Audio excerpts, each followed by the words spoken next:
Hello guys, this is your friend. We are back with a new fanfic. Which is what if Naruto, Hinata and pregnant Hanabi have been in a secret polyamorous relationship? Part 5. And if you enjoy this fanfic, then please press the like button and subscribe to my channel for more fanfic like this. And now let's start a new fanfic. Natsuko stared at her captives, horrified at what was to come. She had never seen people look at her with such killer intent. They had voiced clear opinions about Natsuko's family and their practices, and something told her they hadn't changed over the years. Look, I'm sorry about what I did to your son, but Natsuko trailed off as the woman slapped her across the face. Don't you dare talk about my son, you bastard. His life was ruined because of you, she spat.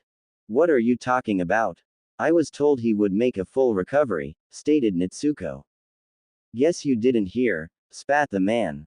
Doesn't surprise me. Your disgusting parents did everything they could to shield you from consequences. Our son did recover physically, but not mentally, spat the woman.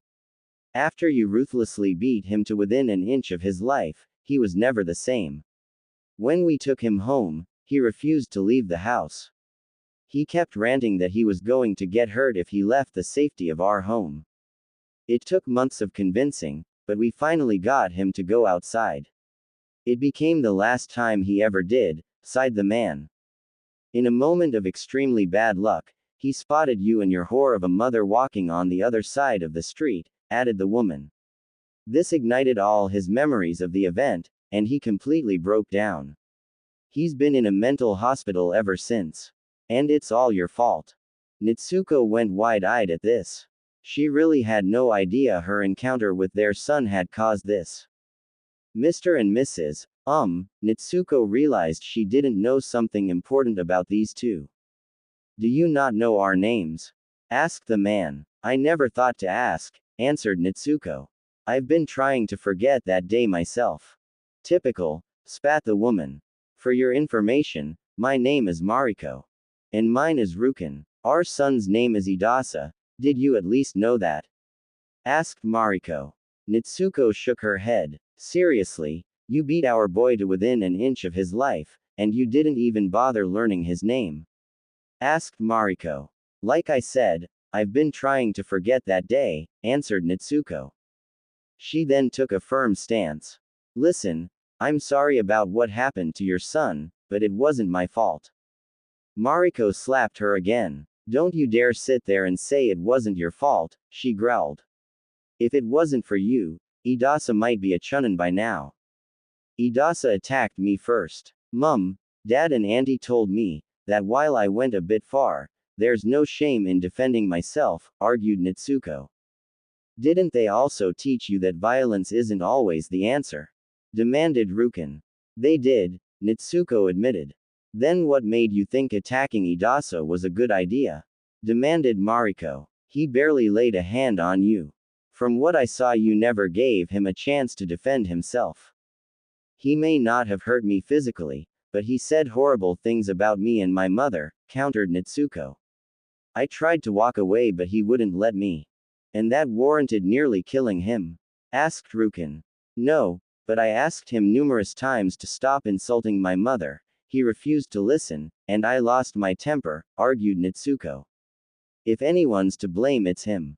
Natsuko was slapped by Mariko for a third time. How dare you? Blaming a victim instead of taking responsibility for your actions, she spat. You and your entire family are scum. I was a victim too, countered Natsuko. My whole family is because people like you refuse to show us any respect. You talk about us not taking responsibility for our actions, yet you don't accept how you're responsible either. Maybe I wouldn't have hurt your son if you hadn't taught him to be cruel. Natsuko got slapped for a fourth time by Mariko. We taught him nothing but the truth, spat Mariko. Why can't you and your family accept that what you do is disgusting? What's so disgusting about having enough love in your heart for two people? Asked Natsuko. My mother loves my father, just as much as Andy does. What else were they supposed to do? They should have made him choose, spat Rukin. In fact, from what I recall, your father had already chosen your aunt, they were engaged before your mother decided to force her way into the relationship. It might have hurt your mother for a while, but she would have found someone eventually. No, she wouldn't have. She says she's only ever had eyes for my father. She said her love is for him and him alone, argued Nitsuko. And that gave her the right to manipulate your father into cheating on his wife, baby trapping him and forcing herself into a relationship with them. Queried Rukin. Your aunt is just as disgraceful as your father and mother. I would have left as soon as I'd caught wind of their affair, spat Mariko. Is that honestly what you think happened? Queried Nitsuko.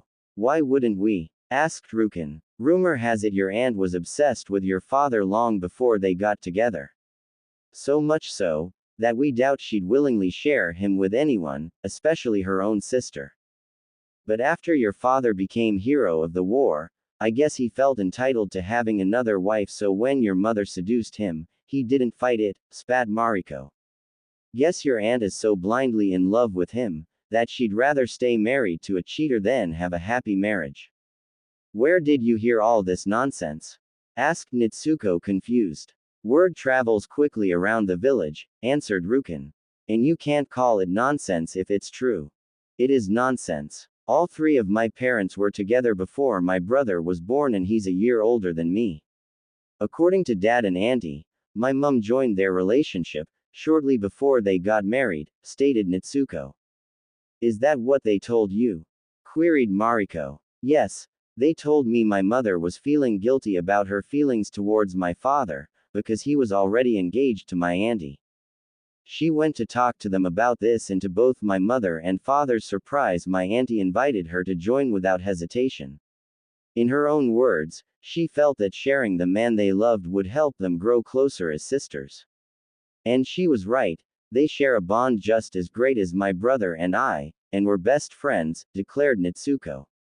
Oh please, sharing the man they love would help them grow closer as sisters, spat Mariko. What a load of rubbish. Hearing that her sister is also in love with the man she wanted to marry, should have ruined the relationship your mother and aunt have. Well, it didn't, returned Nitsuko.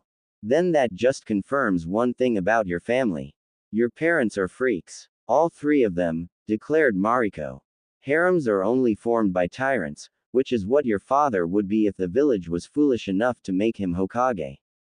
Who knows how many women have been saved from being enslaved by your father? Wait, hold on, interjected Rukin. You said it was your aunt who invited your mother to join and your father was surprised by this. Was he opposed to your mother joining the relationship?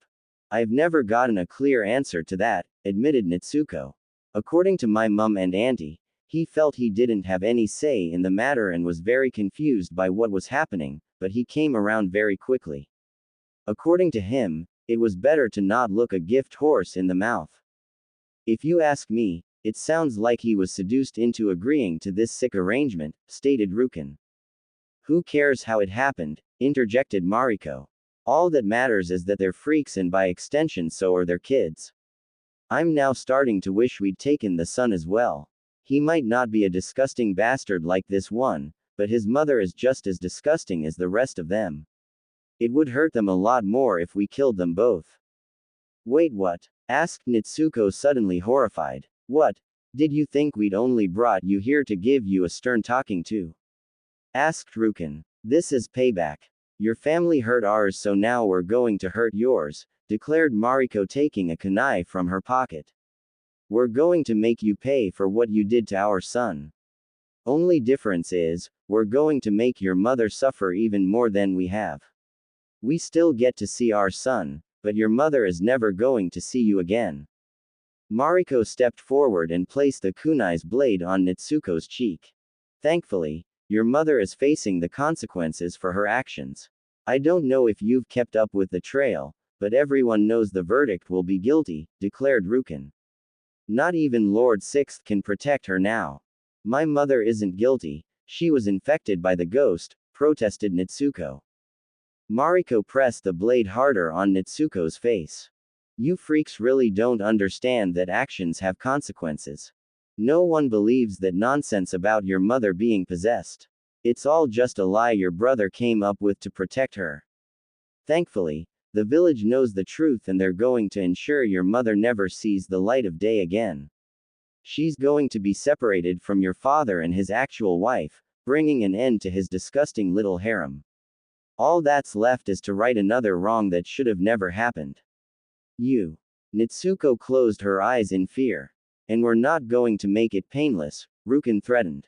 Because you made our son suffer, we're going to make sure you suffer just as much, declared Mariko.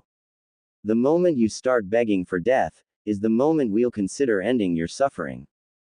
I don't think so, called a voice.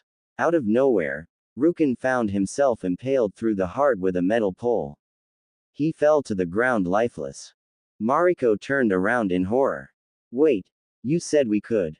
Mariko also found herself impaled, but for her it was through the head. She fell lifeless next to Nitsuko. I said you could torture her. I never said anything about killing her. A woman with short brown hair and green eyes came into view. Not that it mattered. I was going to kill you anyway once you were finished. I was going to reward you for your service, but I guess this is what I get for being generous. She kicked over Rukin's body, which was still being held up by the pole, before walking over to Nitsuko. You hired them to do this? Queried Nitsuko. Hired isn't the right word. Especially considering they wanted zero payment. The better term would be manipulation. I know of the history between you and them. I approached them and told them I needed help with something that would benefit us both. They wanted vengeance for their son and I decided you were the perfect specimen for my experiment. With your parents preoccupied by the trial, I told them now would be the perfect time for vengeance. The fools accepted without hesitation. I told them I had only one condition. To bring you to me alive. In exchange for their service, I was going to let them torture you for a bit, but unfortunately, they got a little too greedy. She looked at them in disgust. I'm not surprised though. You humans are all the same. Like I said though, I was going to kill them anyway, so it wouldn't have mattered. Who are you? Nitsuko asked nervously. Good question, answered the woman. I think this body was originally called Satoko, but who knows? To avoid confusion, call me by my true name Kagaya. Nitsuko didn't know why, but the name sent shivers down her spine. What do you want with me? You said I was a specimen for an experiment. That's correct. A specimen for my revenge. I want to exact revenge against the man who foiled my plans, answered Kagaya. What better way to do that than by turning his own daughter into his enemy? Nitsuko had a feeling this woman was an old enemy of her father. Then you've already failed, because it doesn't matter what you do. I'll never hurt my father. Kagaya shook her head in annoyance. I don't think you understand. You won't have a choice. What do you mean? Asked Nitsuko. You'll find out soon enough, said Kagaya, caressing Nitsuko's cheek. You have your mother's eyes, and your father will meet his demise, by looking into the eyes of the two women he loves the most. By the time Naruto got back to his damaged home, Kiba had arrived with Akamaru and was waiting with Hinata. What surprised Naruto was that Hinata was dressed in her mission gear. Kiba, has Hinata told you why you're here? He asked, stopping in front of him. Yeah, and before you ask, I'm happy to help regardless of the consequences, answered Kiba. I've already been to Nitsuko's room and got her sent. We can leave as soon as you're ready. I'm guessing you're coming too? Asked Naruto to Hinata. Of course, Nitsuko might not be my daughter, but she's a member of our family and I love our family, declared Hinata. Also, Hanabi calls me her super sister, so I have to do my part to save her daughter. That's what family does, it sticks together, stated Naruto as Hinata nodded. Also, now that I think about it, she is kinda your daughter, because as my wife you're technically her stepmother. Naruto, we don't have time for this, interjected Kiba. Right, let's go guys, we don't have a second to waste, declared Naruto. They stormed off towards the border of the village. Guys, I've got both good news and bad news, sniffed Kiba. What's the good news? Asked Naruto. Nitsuko's not too far from the village, We should be able to find her in no time at all, answered Kiba. And the bad news? Asked Hinata. I have a feeling they did this with the intention of killing her and taking off before they can be found, stated Kiba. Why else would they stop so close to the village when they know shinobi will be hunting for them? If they're close by, maybe I can find them, suggested Hinata, activating her Byakugan. No good, they're too far away. I can't see them. That means they're over 10 kilometers away from the village. Keep your eyes peeled. The closer we get, the greater chance you have of finding her, advised Naruto. Try to reserve your chakra, advised Kiba. I might be our best chance of finding her, but once you can locate her, you'll be able to tell if she's alive. Hinata nodded and deactivated her Byakugan. They were nearing the border of the village when they found their path blocked by Kakashi. They came to a halt. Sensei, queried Naruto. Did you really think I wouldn't figure out what you're doing? Asked Kakashi. If you know what we're up to, I suggest you stop aside, Naruto threatened. We both know you can't stop me. Nothing will stop me from finding Natsuko. There's no need to be hostile, sighed Kakashi. I just wanted to let you know that the three of you won't face consequences from leaving the village. Queried Naruto, as Kakashi pulled out a sheet of paper. Knowing you would search for Natsuko regardless of what I said, I decided to quickly approve a mission to free you from consequences. Kakashi explained. I know you're in a rush, so here's the important bits. A-ranked mission. 3-person team consisting of Naruto Uzumaki, Hinata Uzumaki and Kiba Inuzuka. Team leader Naruto Uzumaki. Mission goal: rescue Natsuko Uzumaki. The three of them waited for Kakashi to say more. That's it. Get going, he ordered. Thank you, Sensei, said Naruto. The three of them rushed past him without another word. Kakashi prayed they found her before it was too late. Meanwhile, Hanabi was sitting in a jail cell, waiting to hear news of what was happening. More than anything, she wished she could be out there, searching for her daughter with her husband and sister. She just hoped she could see Natsuko one more time before the end of the trial. While the trial was currently postponed until they returned, Hanabi knew what the verdict would be. She'd heard it in the judge's voice before the messenger had interrupted. She was going to be found guilty and there was nothing any of them could do to prevent it.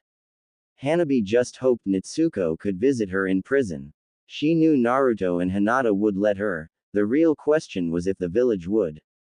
While Hanabi was pondering her fate, the same transparent figure that helped calm Hanabi down during her rampage appeared again and sat down beside her. Don't worry, they'll find her, I know they will, said the spirit. That's not what I'm worried about, stated Hanabi. I'm worried about how my daughter will feel, having to grow up with her mother in prison. The spirit put a hand on Hanabi's shoulder. You can't know for certain if you're going to prison. Yes, I can. I could tell the judge had already reached a verdict, countered Hanabi. Have faith that Naruto and Hinata will use this time to find evidence to prove your innocence, said the spirit.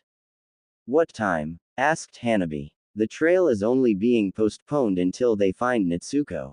Once they do, it'll be right back to the courtroom where I'll face my final judgment. Let's face it, Mum, I've failed my family. The spirit was Akane Hyuga, the late wife of Hiashi Hyuga and mother to Hinata and Hanabi. Like I said before, you've failed no one. All you wanted was to protect them, comforted Akane. This only happened because of the close-minded villagers, who refused to acknowledge the genuine love you and Hinata have for Naruto. If they had just kept their opinions to themselves, you would have never become angry enough to be a victim of the ghost. But I should have been strong enough to ignore them, countered Hanabi. Big sister never got this angry at them. And I know this situation hurts her just as much. Then again, she's always been the quiet one, while I'm the outspoken one. Why couldn't I be as polite and calm as her? Hanabi, you are just as kind as your sister. What made you different was how you expressed your emotions. Hinata kept her emotions bottled up, while you were known to project yours when angered, stated Akane. You talk like that's a good thing, when in fact, It's gotten us both in trouble throughout our lives, argued Hanabi. At least Big Sister overcame her issues. I'm as bad as I ever was. I beg to differ, counter Akane. Hanabi looked at her. I feel you've both grown where you needed to and you helped each other reach it, argued Akane. We both know you became more polite and calm through Hinata's guidance, and I'd argue you also helped her become more confident in herself. Yeah, but it wasn't enough. I still lost my cool and now I might lose the people I love the most, sighed Hanabi. Akane sighed and patted Hanabi on the back. Hanabi, nobody's perfect. Everyone has flaws. It's what we do with them that matters. Yes, it was bad that you lost your temper, but it was for a good purpose. If you lose your temper to protect those you care about, I'd argue that's a positive flaw.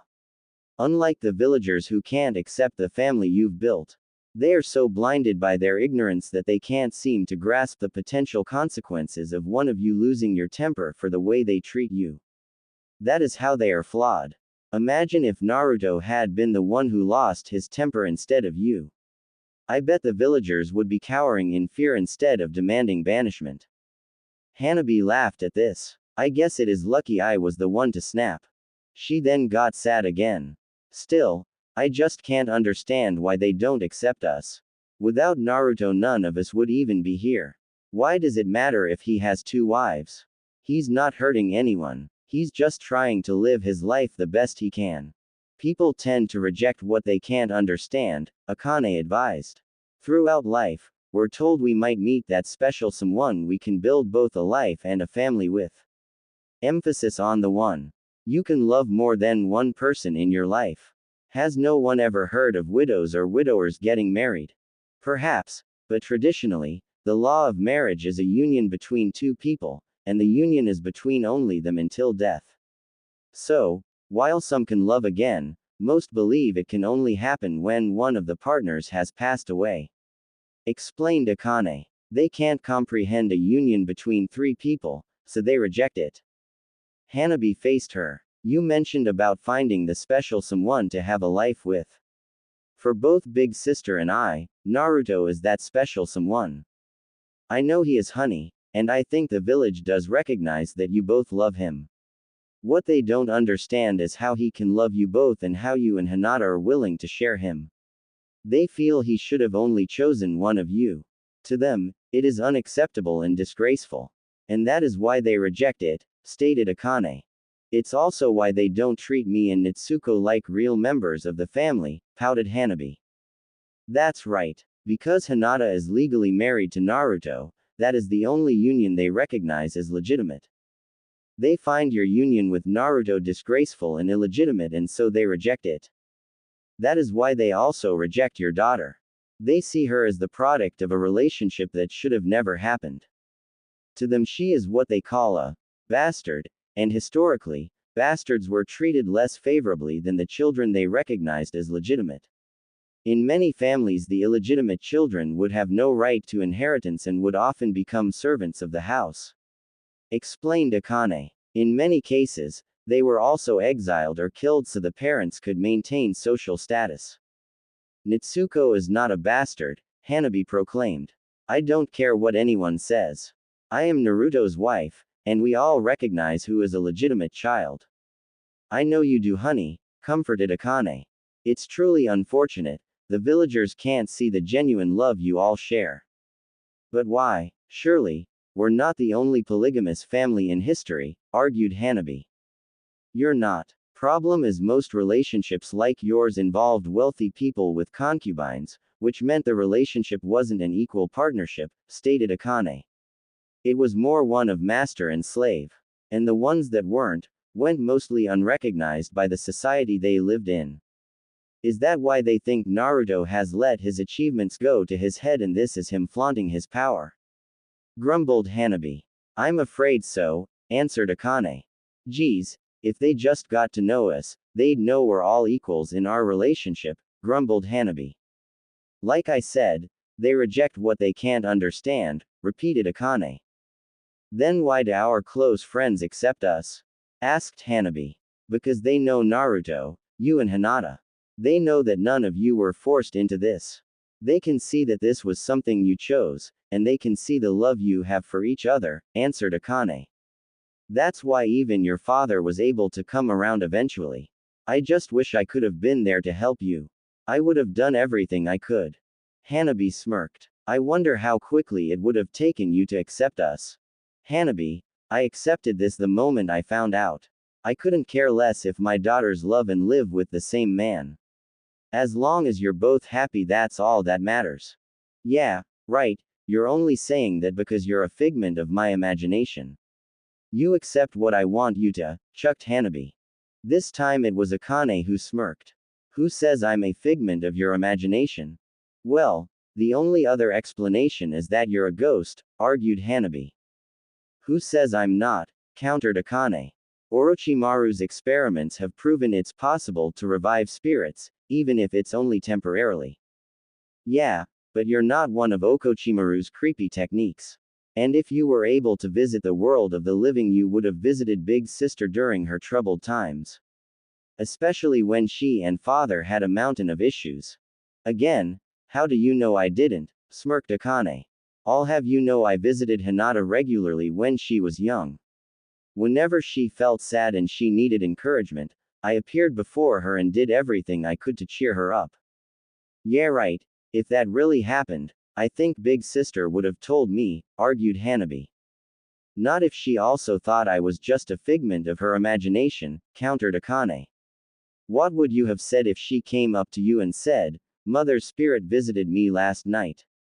I probably would have thought she was crazy, admitted Hanabi. Imagine what father would have said if she told him. It would have made her problems a million times worse. Agreed, sighed Akane. If I had to choose my biggest regret, it's that I wasn't around to protect you and Hinata. We all know I was the only one who could keep your father in line. Without me, he gave into the pressure of the elders. Things definitely got worse for Big Sister after you passed away. It was like father became a completely different person. I remember she would brush it off most days as she believed it was simply because he missed. I accepted that, because I missed you too, we all did. I know, and I'm truly sorry I wasn't around. There's nothing I can do to make up for that, said Akane sadly. Mother, no one blames you for that, stated Hanabi. People pass away every day, it's a part of life. It's just unfortunate that you passed away long before you should have. That doesn't mean I can't have regrets. I regret not being around to help you and your sister. I regret not being there for the important moments in your life, and most of all, I regret never meeting my grandchildren, Akane wept. Hanabi looked at her mother's spirit curiously. Her personality was identical to what Hanabi remembered and had said things Hanabi would have never thought of herself. Could it be true? Was this really the spirit of her mother? Mum, can I ask you something? Asked Hanabi. Of course, honey, ask me anything, said Akane as she wiped a tear from her face. If you really are the spirit of my mother, why have you only started appearing now? Asked Hanabi. It's complicated, but basically, it's easiest for us to visit our loved ones during moments of extreme emotion. Explained Akane. In these last few days, I feel you've needed me more than ever. So, I came to help you. Then why was Naruto never visited by his parents growing up? Queried Hanabi. From what he's told me, he could have used their guidance a lot growing up. Unfortunately, it's difficult for us to visit the ones we care about if they don't know who we are or what we look like, sighed Akane.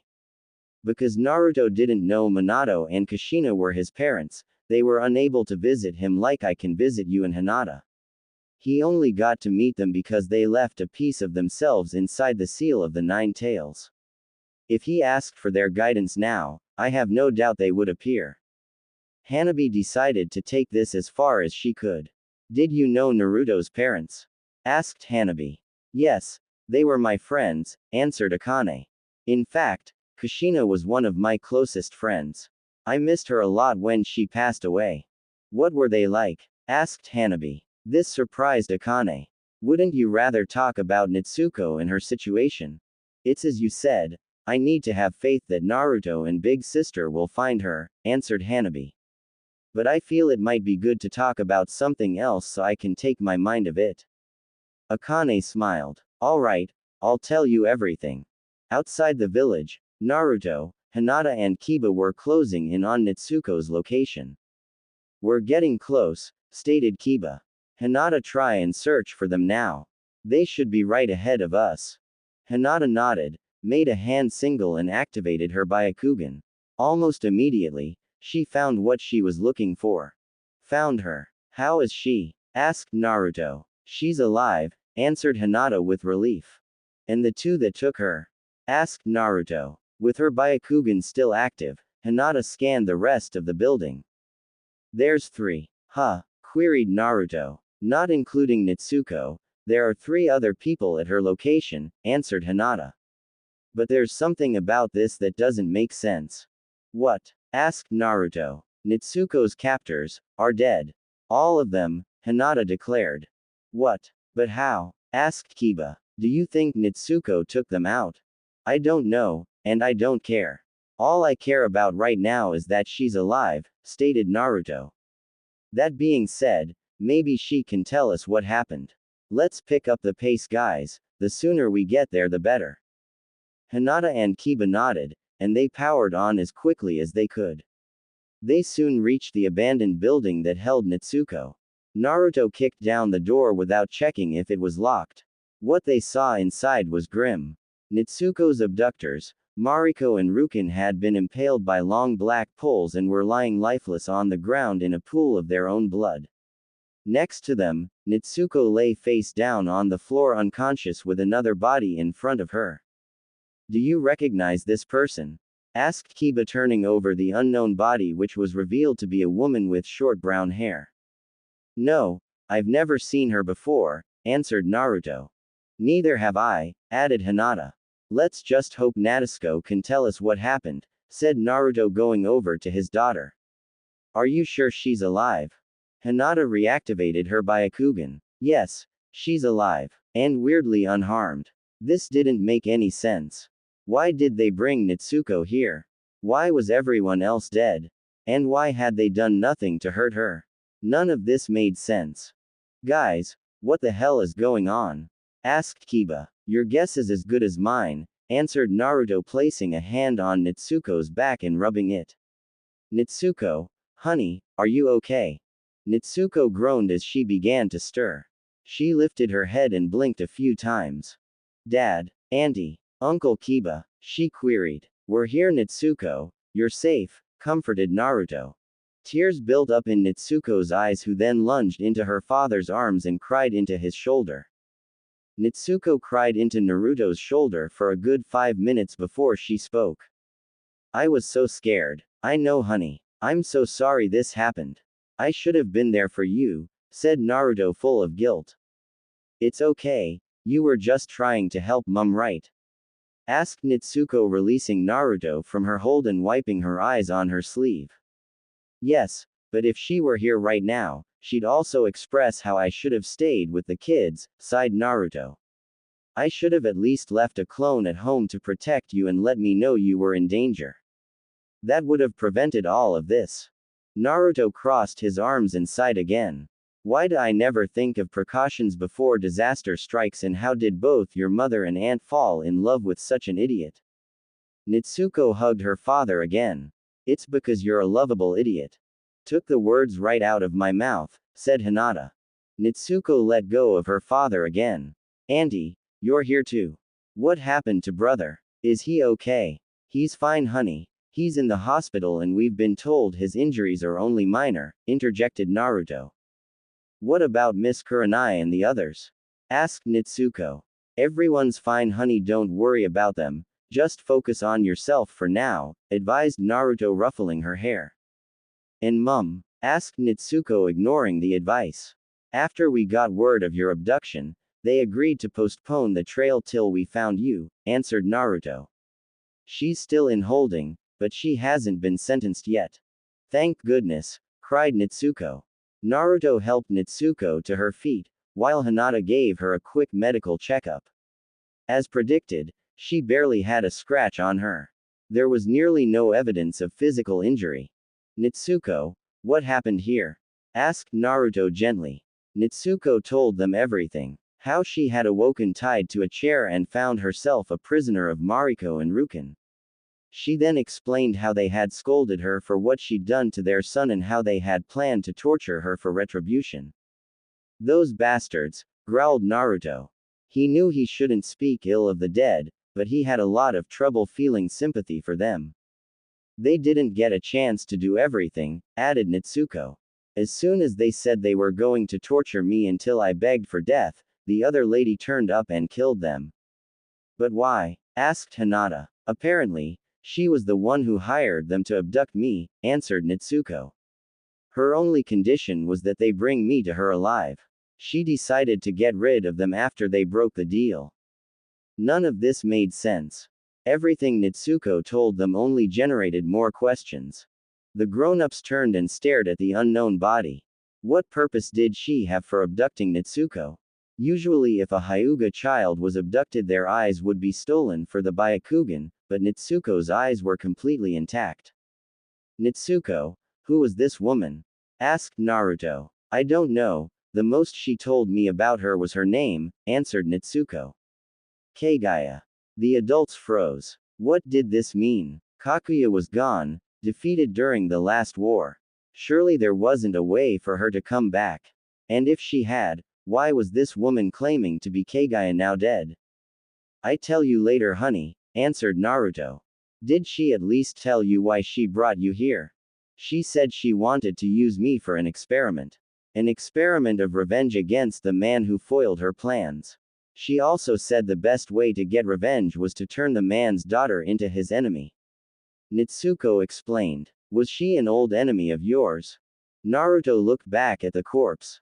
If she is who she claims to be, then she's actually an enemy of the entire world. Well, whatever her plan was, it failed, because I would never hurt you, Dad, Nitsuko proclaimed. Though, what she said next still gives me chills. How I have the same eyes as Mum and Auntie and that you would die while looking into the eyes of the women you love the most. Whoever this lady was, she sounds crazy, Kiba interjected. What happened next? Asked Hinata. I don't know, I was knocked unconscious after that and then I woke up when you got here, answered Nitsuko. I have no idea what she did to me. By the looks of it she didn't do anything, stated Kiba. There's no evidence of injury, or experimentation. Whatever she did, it either killed her, or she died before she could do anything. I wouldn't be so sure, Naruto interjected. Whatever this is, I have a feeling there's something we're not seeing. Naruto, the woman's dead, whatever this is it's over, argued Kiba.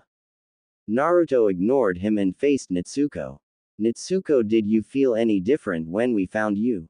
Asked Naruto. Were you in any pain? No more than when I woke up this morning, Nitsuko answered while scratching her cheek. As she lowered her hand, Naruto noticed something odd. What was that? What was what? Asked Nitsuko. Honey, show me your hands, Naruto requested. Palms out if possible. Nitsuko presented her hands. It was then that Naruto saw what was different. In the center of her right hand, there was a small black tattoo in the shape of a diamond. What is that? Asked Naruto. Nitsuko looked at her hands and gasped. I don't know, I've never seen it before. Hinata and Kiba stepped forward for a better look. Are you telling me, she was dragged all the way out here just to be given a tattoo? Asked Kiba. And how does that kill a person? I don't think this is a tattoo, Kiba, stated Naruto observing Nitsuko's hand. I have a feeling this is a part of her skin, and it can't be removed.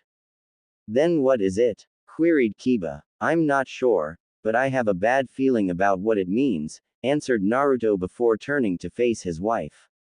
Hinata, has anything changed in her body structure? Not the last time I checked, but I'll have another look to see if there's something I missed, stated Hinata. She made a hand signal and activated her Byakugan. Looks normal. No changes in her body structure, chakra level or chakra flow. Naruto sighed. I still have a bad feeling over what this means. Maybe someone at the village can tell us. Come on Nitsuko, let's take you home. Nitsuko nodded. She wasn't overly eager to go back to the village with her mother on trial, but she knew it was way better than staying here. We can do that later, countered Naruto. Right now, my only priority is getting my daughter home and finding out what's been done to her. I agree. I also want to let Hanabi know that her daughter's okay, added Hinata. Fine, but if we get in trouble for this, you're taking the fall, said Kiba. That's fine, said Naruto, who then turned to Natsuko. Can you walk on your own, or would you like some help? I'm fine, Dad, I can walk on my own, but Natsuko was nervous to ask this next question. What is it, honey? Asked Naruto. Can you stay close to me? She asked nervously. Natsuko, I'm not letting you out of my sight until we get home, said Naruto with a smile and thumbs up. Thanks, Dad, cried Natsuko with a happy tear. They all took off back to the Leaf Village. No one said anything on the trip back. Things weren't going well for the Uzumakis. They just hoped things would get better soon. When they returned to the entrance of the village, there was a small group of people waiting for them. This included Kakashi, some of their friends, and to everyone's surprise, Hanabi. She was still cuffed and was being guarded by 2 members of the Konoha police force. This was likely to ensure she didn't have another rampage. Natsuko ran straight to her mother. Mum. Hanabi knelt as Natsuko wrapped her arms around her neck. Hey, no contact with the prisoner, lectured one of the officers. Leave them, ordered Kakashi. They've both been through a lot today. The officers stepped back. I'm so sorry about all of this, Mum, cried Natsuko. Don't be, this wasn't your fault, stated Hanabi. Naruto then asked the question everyone was thinking. Sensei, how did you? I managed to convince the authorities to let her out for Natsuko's return, answered Kakashi. Unfortunately, she'll have to be returned to holding once this is over. It was the best I could do given the circumstances. That's okay, Lord Sixth. It's more than I deserve, Hanabi added. Kakashi sympathetically nodded before facing Naruto. What happened? I'm sorry, Sensei, but if it's alright with you, I'd like to take Natsuko to the hospital before I tell you what we found, answered Naruto. That's fine, said Kakashi. Could you at least tell me what happened to her captors? They're dead, answered Naruto. What? But how? Asked Kakashi. You didn't kill them, did you? No, they were dead when we arrived, answered Naruto. According to Natsuko, they were killed by an accomplice who hired them to abduct her. The accomplice was also dead upon arrival. Unfortunately, we couldn't determine her cause of death. Yes, but that's not what troubles me about this, stated Naruto. It was the name Natsuko claims the accomplice went by. What was it? Asked Kakashi. I'd rather not say here, answered Naruto. I fear doing so could cause a panic. This surprised Kakashi. What name could be so fearful that Naruto would refuse to say it in public? Nevertheless, Kakashi relented upon seeing the serious look in Naruto's eyes. Very well, we can talk about it in my office later. In the meantime, why don't you take Natsuko to the hospital for an examination? Quote. Yes, Sensei. Thank you, said Naruto bowing. What about the bodies that were found at the scene? Don't worry about that, stated Kakashi. If Kiba's up to it, I'll get him to lead a search and retrieval team to bring them back to the village. Maybe then we can find out more about this mystery accomplice. And Mariko and Ruken's son? Queried Naruto. Someone's going to have to tell him what happened. Again, don't worry about it, repeated Kakashi. I'll send someone to give him the news about his parents' passing. Kakashi gave a heavy sigh. I have a feeling this will make his stay in the mental hospital permanent. Naruto gave a sad nod. While he had been angry at Idasa for bullying Natsuko, he also knew Idasa was a victim of his parents' influence. And now he was paying for their mistakes. Hopefully, we can all heal from this one day, said Naruto. He waved Kakashi goodbye and headed over to Natsuko, whose arms were still wrapped around her mother's neck. Natsuko, I'm sorry, but it's time to go to the hospital, said Naruto. Natsuko let go of Hanabi and faced him. I understand, I just wish I could stay with Mum a little longer. So do I, sighed Naruto. Sorry, I had to cut it short. Nitsuko walked over and took her father's hand. Take care of her, Naruto, requested Hanabi. I will, I promise. I'm coming with you, added Sakura. I've already been assigned as the doctor doing her examination. Thank you, Sakura, said Naruto. Anytime, Sakura returned. Hanabi was escorted back to holding by the police while Naruto, Hinata and Nitsuko headed to the hospital. Is brother still here? Asked Nitsuko. Yes, I've been told they want to keep him overnight for observation, said Sakura looking over a clipboard. Now, we've set aside an exam room, so we can give you a. Where'd she go? Nitsuko was no longer with them, she had dashed to the reception desk. They overheard her asking which room Boruto was in and she took off as soon as she received an answer. Hey, get back here, demanded Sakura. Leave her be, we've got plenty of time to give her a checkup, argued Naruto. And can you blame her for wanting to see if her brother's okay? Asked Hinata. Sakura sighed and scratched her eyes. Consider yourself lucky. I still feel guilty about how I reacted when your relationship became public. I wouldn't allow this otherwise. Nitsuko sprinted through the hospital until she found the room designated for her brother. She entered without knocking. Brother. She saw her brother sitting awake in bed. What was surprising, however, was that Mirai Sarutobi was there as well. Nitsuko, you're back, grinned Boruto. He tried to get out and greet her, but he winced in pain and lay back down. Take it easy, Boruto, ordered Mirai.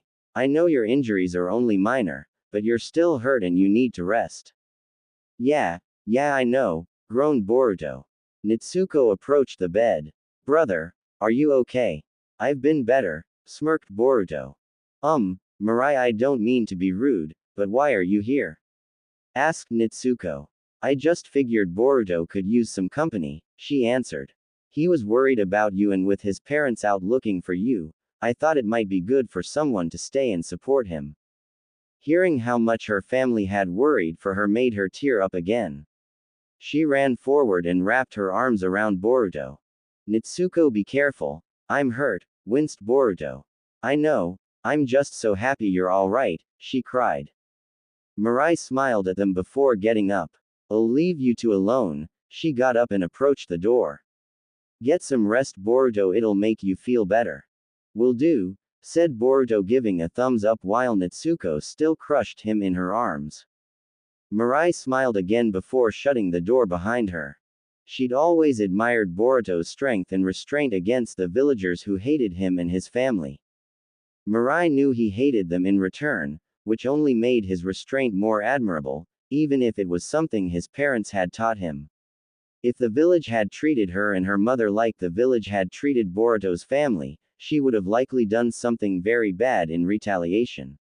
Mirai was forever grateful it had never come to that, and like her mother before her, she would do everything she could to support the Uzumaki family. Unknown to everyone, however, Mirai didn't just visit Boruto to provide emotional support. If only he were older, things between us could be different, thought Mirai before leaving to visit her mother. Back in Boruto's room, Nitsuko was still crying tears of joy. I'm so sorry, big brother. You only got hurt because of me. Hey, this isn't your fault, countered Boruto, patting her back. Nitsuko let him go and wiped the tears from her face. Yes, it is. You only got hurt because they were after me. They shouldn't have come after you at all, argued Boruto, sitting up. Nitsuko was about to speak, but Boruto kept going. They came after you because they wanted revenge for what you did to their son, right? Nitsuko nodded as another tear fell down her cheek. Then clearly, they learned nothing. If they had, they would have seen how they were at fault for what you did. I tried telling them that, but they just said I was making excuses, argued Nitsuko. That's only because they're close-minded fools, countered Boruto. Just like most people in this rotten village. They were the ones making excuses. Boruto turned to the widow and glared at the village. In their eyes, they don't view you as a person. They also think their son was justified in bullying and mistreating you. I'm guessing they again insisted they only taught their son the truth and called you a mistake that should have never been born. Yes, that's exactly what they said, answered Nitsuko. Then trust me, sis, you aren't the problem, they are, declared Boruto. I'll never understand why most of the villagers think it's okay to mistreat you, just because your mother is dad's second wife. There is no good excuse for treating you like a mistake that needs to be corrected. Your mother was right, the only freaks in the village are people like them. She only said that because she was possessed by the ghost, argued Nitsuko. Doesn't make it any less true, countered Boruto. If you ask me, Auntie was completely justified in what she did. Nitsuko was getting scared. She had never seen her brother so angry. Brother, calm down. If you get too angry, the ghost might come after you. This snapped Boruto back to reality, who started breathing heavily to calm down. That's right, just deep breaths, Nitsuko encouraged. Boruto took one last breath. Sorry about that, I'm just so angry right now, he admitted. I might not show it, but so am I, cried Nitsuko. After everything Dad did for them, how can they hate him just because he practices something a little strange? I honestly don't know. There were times I had doubts about Dad's heroics, admitted Boruto. But even those who hate him admit the last war ended because of him. It must be true, but if so, they should just let him live his life how he sees fit. Agreed, said Nitsuko. And I hate to admit it, but I've been mad with Dad at times, said Boruto. I've been angry that he forces us to live in a village that hates and rejects us. Brother, we've had this conversation before, stated Nitsuko. I know, it's uncool, right? Asked Nitsuko. Really, uncool, sighed Boruto. But I've gone over it in my head so many times and I know our parents are right. Why would another village accept us, if our own doesn't? This really was the best decision they could make. I mean, sure, they have friends in other villages, they might even get support from some of the cage. Like Uncle Gaara? Asked Nitsuko. Exactly, but again, that might not do much to change public opinion, sighed Boruto. Not only that, all our parents' closest friends live in this village and they've been nothing but loving and supportive of us, added Nitsuko. And not just their best friends but our best friends as well, said Boruto, helping her finish her sentence. I'd hate to have to leave them behind and start over in another village. And considering how hard it was for us to make friends in this village, imagine how hard it would be in another village. And yet, even if we could find the courage to leave everything and everyone behind, there's now an even bigger reason we can't leave, cried Nitsuko. My mother. What are you talking about? Your mother would come with us, argued Boruto. No, she wouldn't, she couldn't, Nitsuko cried. Let's face it, brother, she's going to prison and there's nothing we can do about it. Hey, you don't know that. Last I heard they haven't reached a verdict, argued Boruto. It doesn't matter. Ever since she revealed she was Dad's second wife, they've been looking for an excuse to get rid of her, Nitsuko cried. Her getting possessed by the ghost has given them the excuse they need.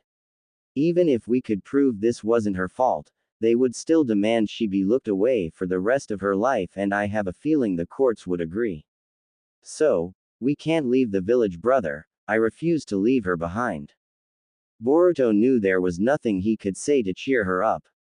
She was convinced that her mother was going to prison. Boruto remembered how much she used to smile, even when the situation was bad. Unfortunately, recent events seemed to have taken that ability away. Now he could only see a waterfall of tears streaming down her face. Why did the village think it was okay to treat them like this? In the doorway, Naruto, Hinata and Sakura were listening in and were nearly brought to tears themselves. How had it gotten this bad for the children? Why had Naruto let it get this bad for his children? All Naruto had wanted was to have a loving family with his wives and kids, regardless of what the village thought of them. Now here they were, the family was forcibly split up and the kids were likely permanently traumatized. Naruto had never felt like a bigger failure in his life. What kind of husband and father was he? He had to make this right, but he didn't know how. As Naruto continued to watch his daughter cry, he was thinking of ways he could make this right. Ways he could make life better for his wives and children.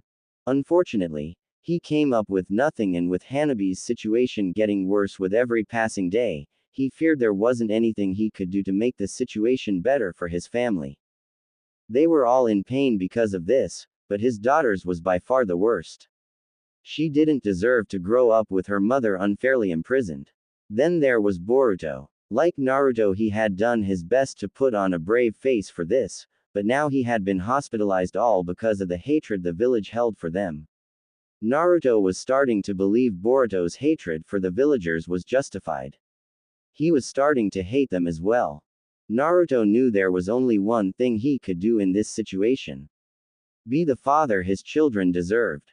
He entered the room. "Nitsuko, honey," he called. Hearing her father's voice, Nitsuko wiped the tears from her face and did her best to calm down. She turned to her father, still red in the face with leaking eyes.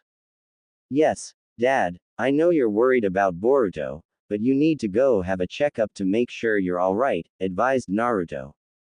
"Okay, Dad," said Nitsuko, trying her best to ensure more tears didn't fall from her eyes. "But what about brother? I don't want to leave him all alone." "That's okay, I'll stay with your brother," Hinata offered. "No," Naruto interjected. "I will." "But dear, I think Nitsuko could really use her father right now," argued Hinata. "I know, but I have a few important things I need to discuss with Boruto," stated Naruto. Truth was, he felt so guilty about the current situation that he felt he didn't deserve to be in Nitsuko's presence. Hearing the seriousness in her father's tone, Nitsuko spoke up. "That's okay, Dad. If you have something important to tell brother, you should tell him sooner rather than later. You can go with me, right, Auntie?"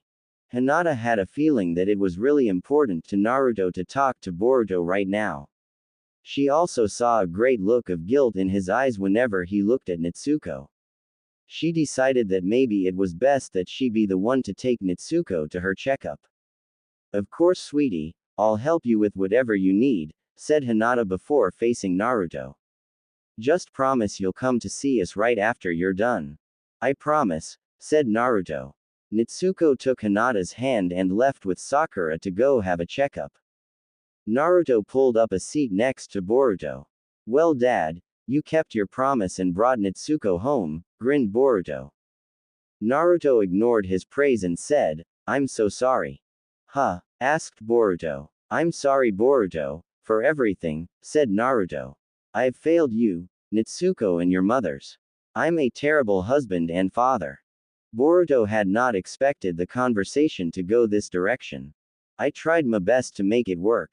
I thought if we didn't cause any problems within the village, people would accept us over time," admitted Naruto. "But I was wrong. By trying to keep the peace, all I did was create more problems for my family. And now look at us."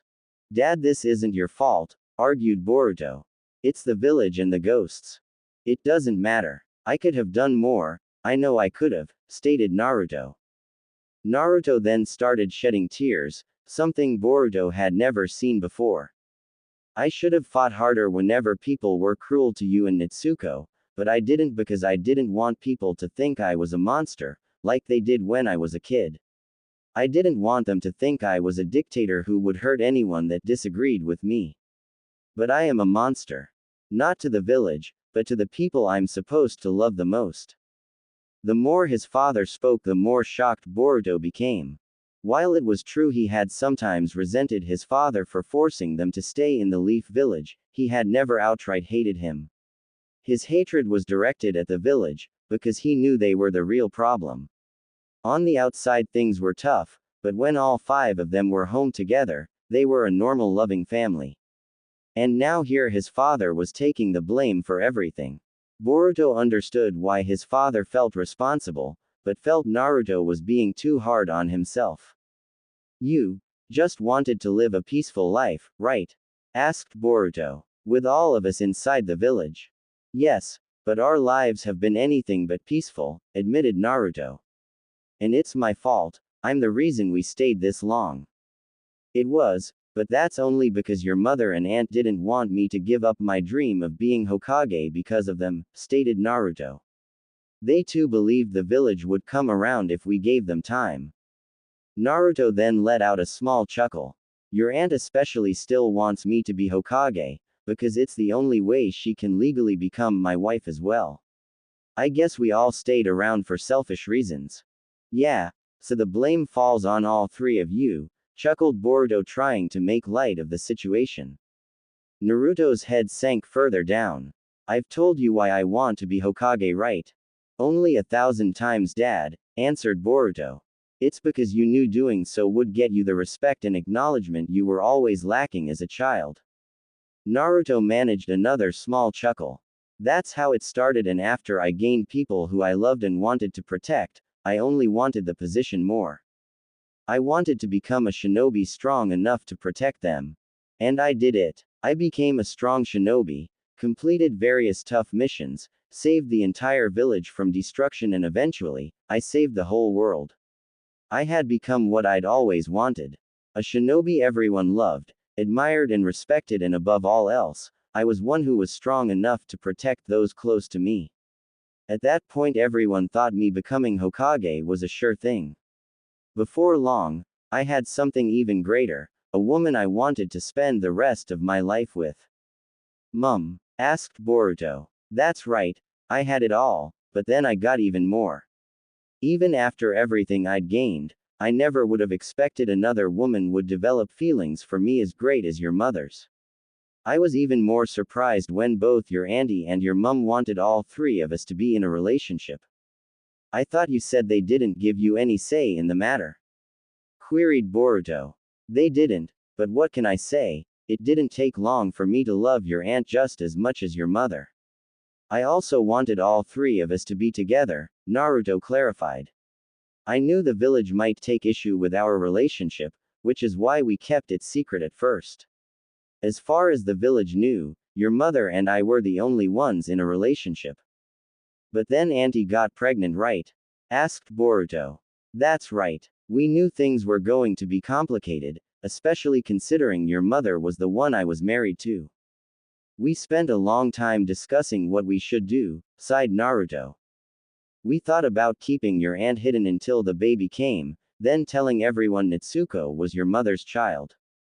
Unfortunately, we felt people would get suspicious if we kept your aunt hidden for 9 months and the word would get out eventually. We knew the Hokage could have helped with our secret, but that still meant there was a chance of the truth getting out, even if it was minimal. We then thought that maybe we should just say that your aunt had agreed to be a surrogate for us, so people wouldn't question her pregnancy. That seems like a reasonable solution, stated Boruto. I know, but we knew it would make your aunt sad if she couldn't publicly acknowledge Natsuko as her daughter, which felt unfair to her, said Naruto. From here, we came up with the only fair solution. Tell the truth and face the consequences. We all knew the village might take issue with this, but I convinced your mother and aunt that the village would come around. I argued that after everything I've done for them, how could they hate us just because we decided to practice polygamy? Your mother and aunt agreed, and they too believed things would get better over time. Truthfully, the one we were most worried about telling was your grandfather. Yeah, I don't think anyone loves and supports us more than Grandpa, winced Boruto, remembering how much of a doter his grandfather was. Don't get me wrong, he was still angry with us, particularly me, but he soon came around, chucked Naruto. I just wish the rest of the village had.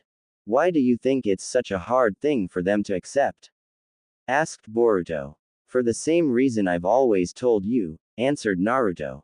They see it as an old-fashioned practice only performed by dictators, which isn't a good look for a village trying to maintain peace in the world. Especially if the person practicing the act is their leader. That's why you weren't allowed to become Hokage, right? Asked Boruto. Yes, because despite everything I've done, me being a polygamist isn't a good image for them, answered Naruto. I think that's dumb. You're a loving father to your family, The only difference is you have an extra wife, stated Boruto. If anything, that shows you have plenty of love to share. They don't see it that way, Naruto sighed.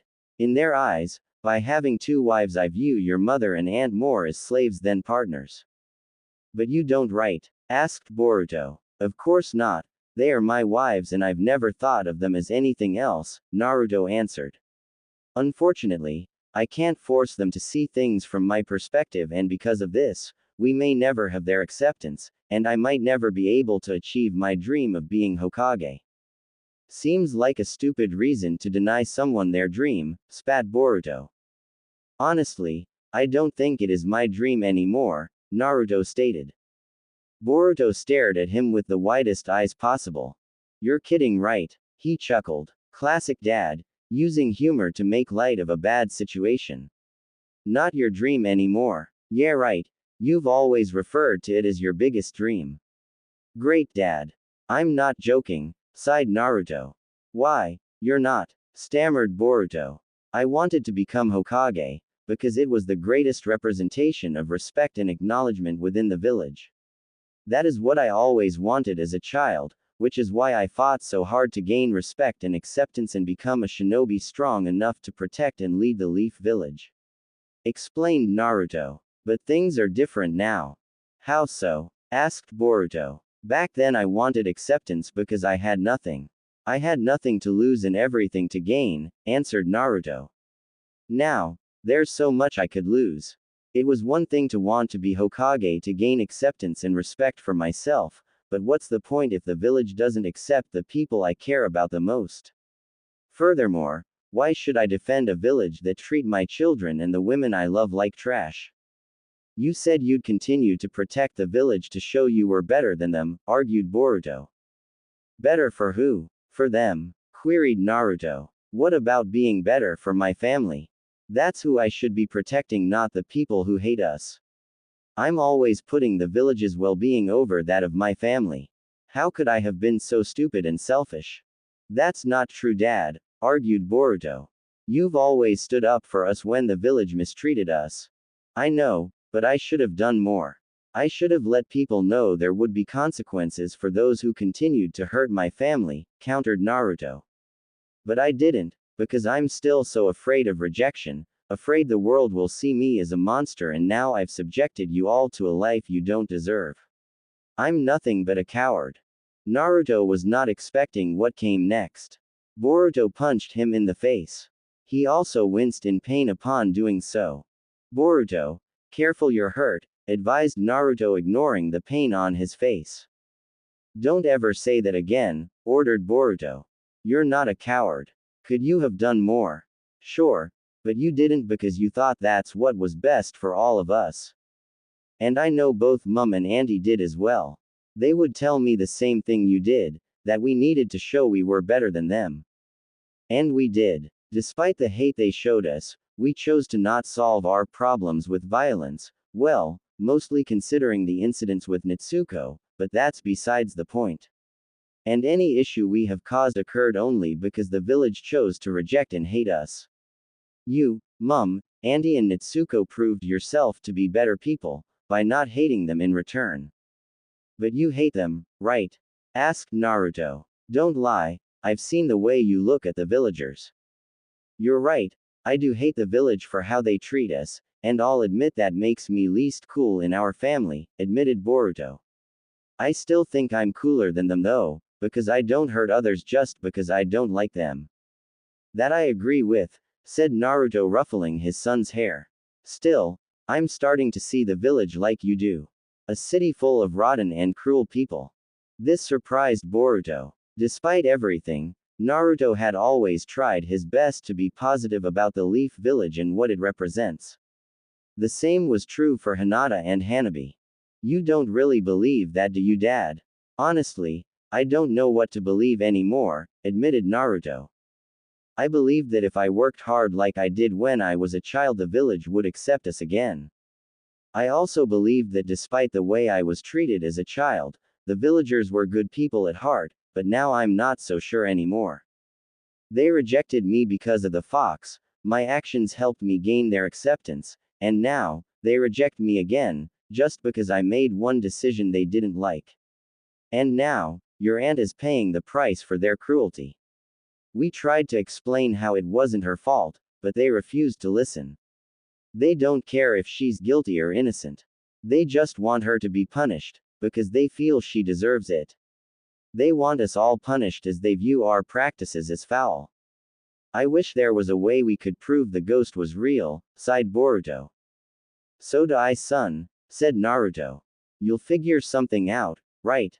Asked Boruto. Mum always told me that no matter how bad a situation got, you always found a solution.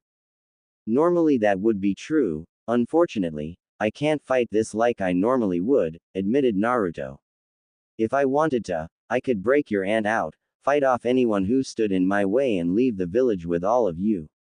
Unfortunately, doing that would make us wanted fugitives and that's no way to live. We must be the bigger people, right? Right, sighed Boruto. I hate to admit it, but your aunt's fate is in the hands of the court, admitted Naruto. And based on what I saw today, I think they've already made their decision.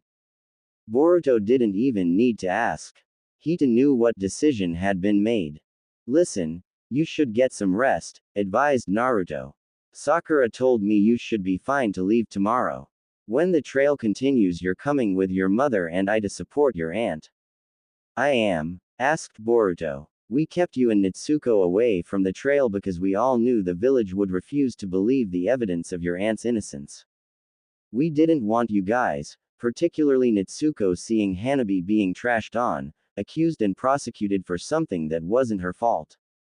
Seeing her mother go to prison would hurt Nitsuko more than anything had before.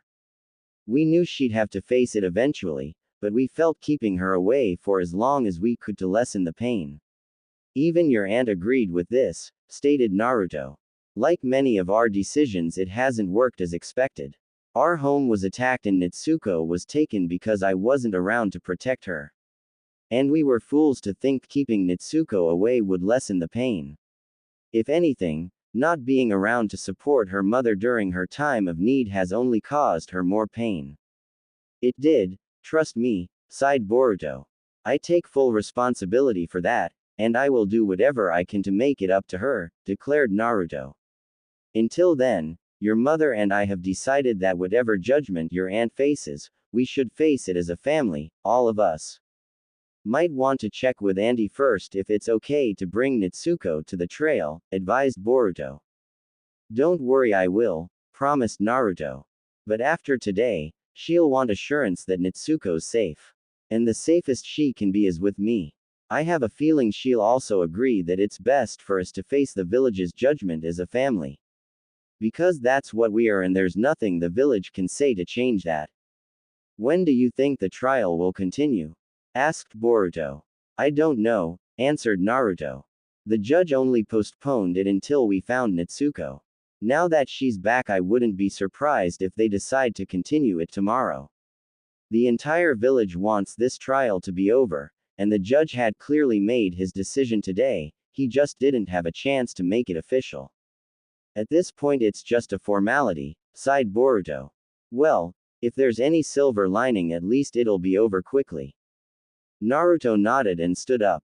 Listen, you should get some rest, you've been through a lot today. I'm going to check on your sister, then I have to go see the Hokage about today. Alright Dad, see you tomorrow, said Boruto lying down. Naruto nodded, gave his son another pat on the head and left. He walked back to the front desk to see which room Nitsuko was in, but thankfully found Sakura and Hinata waiting. Surprisingly, Hiashi was also there. How is she? Asked Naruto. Not much to say, answered Sakura, looking over her clipboard. To repeat what Hinata said, she's almost completely unharmed. The only evidence of injury we could find was a bit of bruising from where she'd been slapped. Nitsuko claims they held a kunai to her face, but they didn't leave a visible injury. I've heard that multiple times now, and this situation is still just as confusing than ever, sighed Naruto. Well, it's about to get a lot more confusing, added Sakura. How so? Asked Naruto. I took a blood sample from Nitsuko and noticed something very, Strange, answered Sakura looking over her notes. Strange how? Naruto queried. It's happening very slowly, but Nitsuko's DNA seems to be changing, said Sakura. Naruto and Hinata looked at each other. What did this mean? Do you think this has anything to do with that strange tattoo that appeared on her hand? Asked Naruto. I don't know, Naruto, sighed Sakura. This is beyond my area of expertise. I wish I could tell you more, but this is the best I can do. That's okay, we're just happy you were able to help us, stated Hinata. Still, I want her to come in for a few more checkups to see if the change in her DNA continues, Sakura requested. It won't tell us what this means, but it should at least let us know if this is permanent or not. Alright, said Naruto, though I think we should take her to someone who might be able to give us more information. Who did you have in mind? Asked Hinata. You know who I'm referring to, answered Naruto. Despite not saying the name, both Sakura and Hinata knew who Naruto meant. Naruto, are you insane? Asked Sakura. Are you telling me you want to take Nitsuko to see Orochimaru? I know his experiments are widely considered unethical, but considering all the work he's done in genetics, he might be the only one who can tell us what's happening to Nitsuko, stated Naruto. Yeah, but after everything he's done, I'm amazed you would want him anywhere near your daughter, said Sakura. Normally I wouldn't, but I don't think we have any other options, argued Naruto. Besides, both he and the Sound Village are constantly monitored by Leaf Shinobi and he hasn't stepped out of line since the war.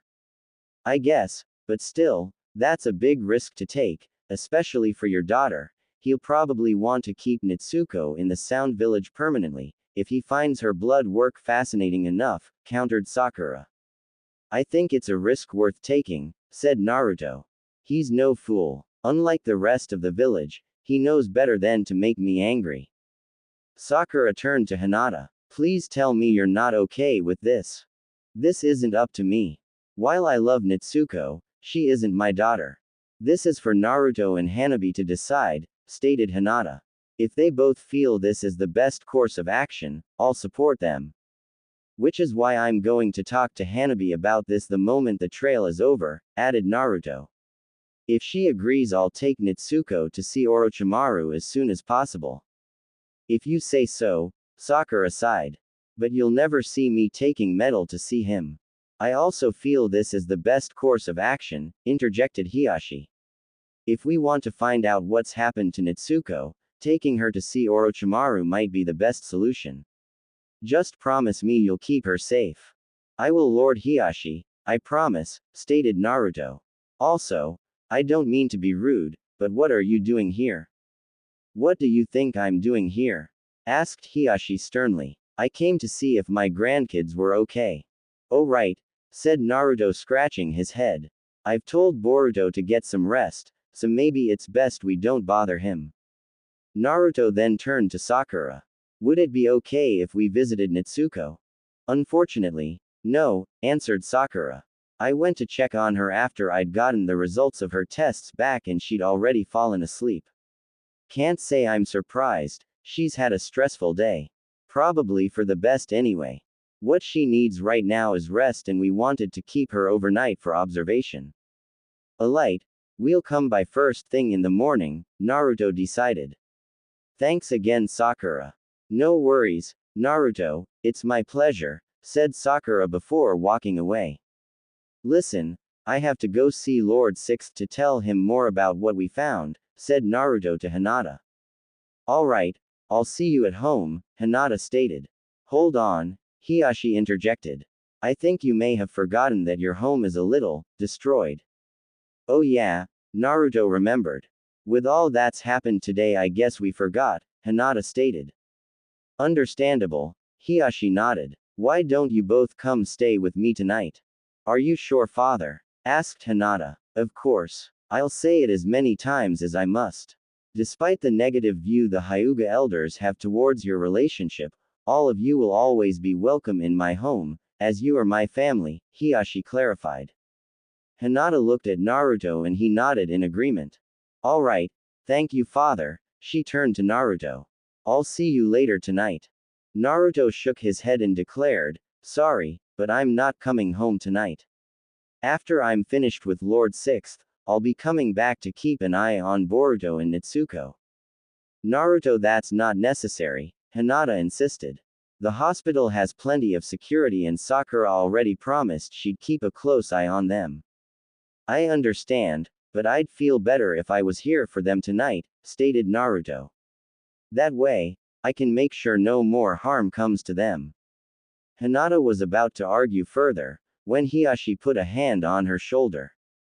Leave him be. But father, they might be continuing the trial tomorrow and he needs to rest, insisted Hinata. I agree, but sometimes sacrifices must be made to help all the people we care about, argued Hiashi. Right, now when you look at Naruto, what do you see? Hinata looked at Naruto and read the emotions on his face. A father whose only priority right now is his kids, she answered.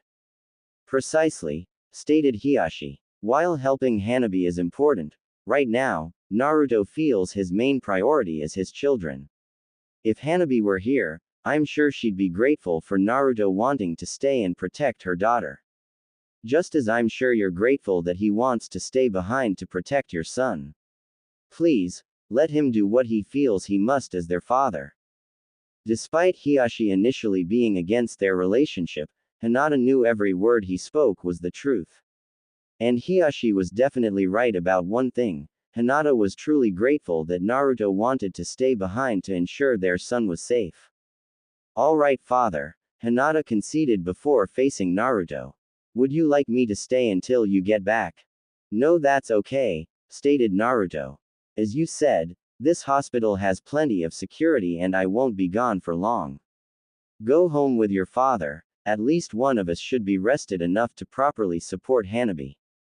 All right, honey. I'll come by first thing in the morning, said Hinata. She walked over and gave him a kiss on the cheek before leaving with her father. Naruto left soon after to have his conversation with Kakashi. The shinobis on guard duty had been ordered to let him through, allowing Naruto to get to Kakashi's office without interruption. Naruto arrived at the door to Kakashi's office and knocked. Enter, said a voice from inside. Naruto entered and found Kakashi at his desk.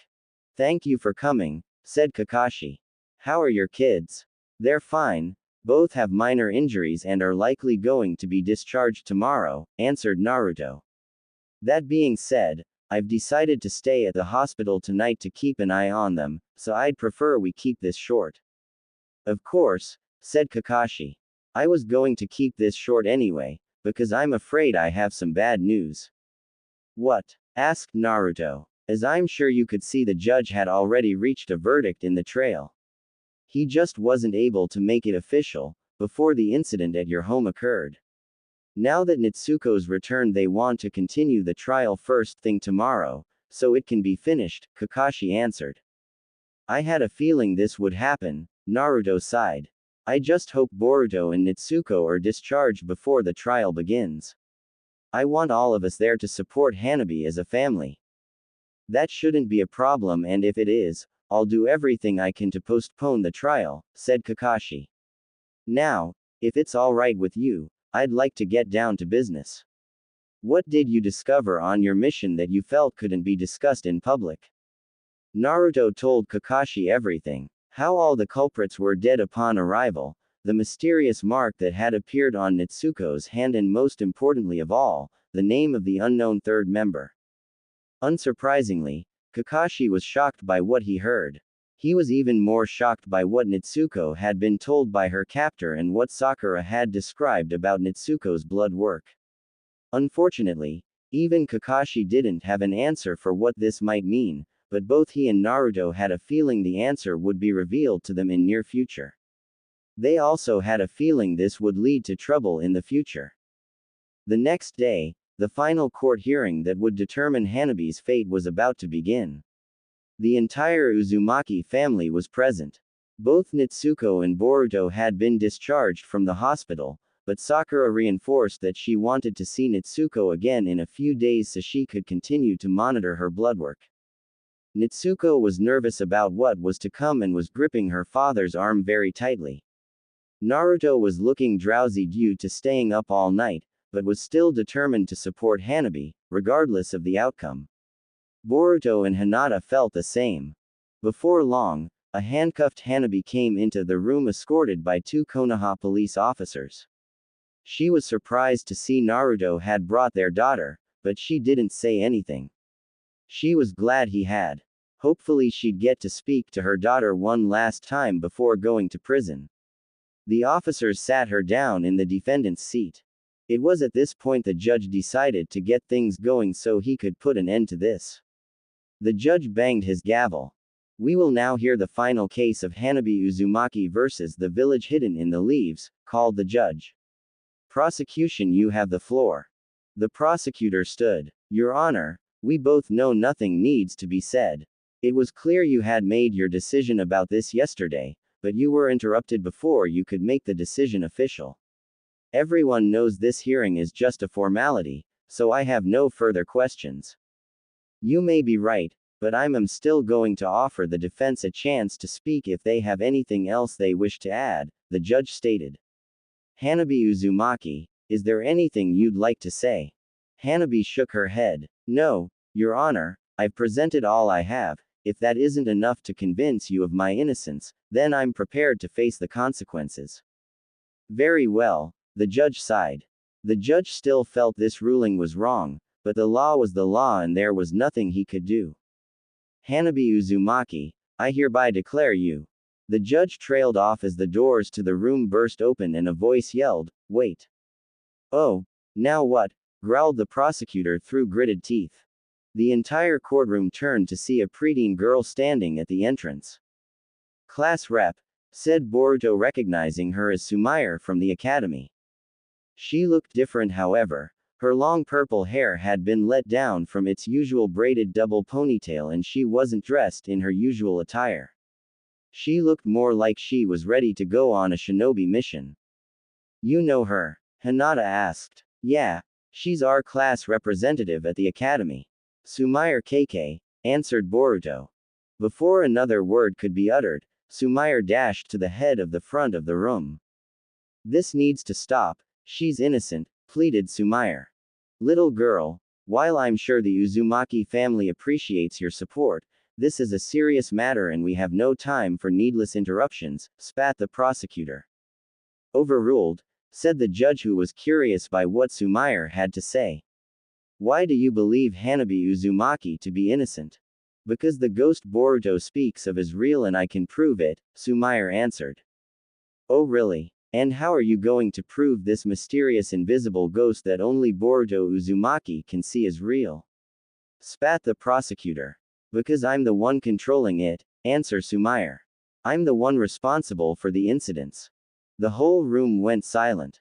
The court remained silent for an entire minute while everyone tried to comprehend what Sumair had just said. How was this girl, who had seemingly had nothing to do with the situation, involved?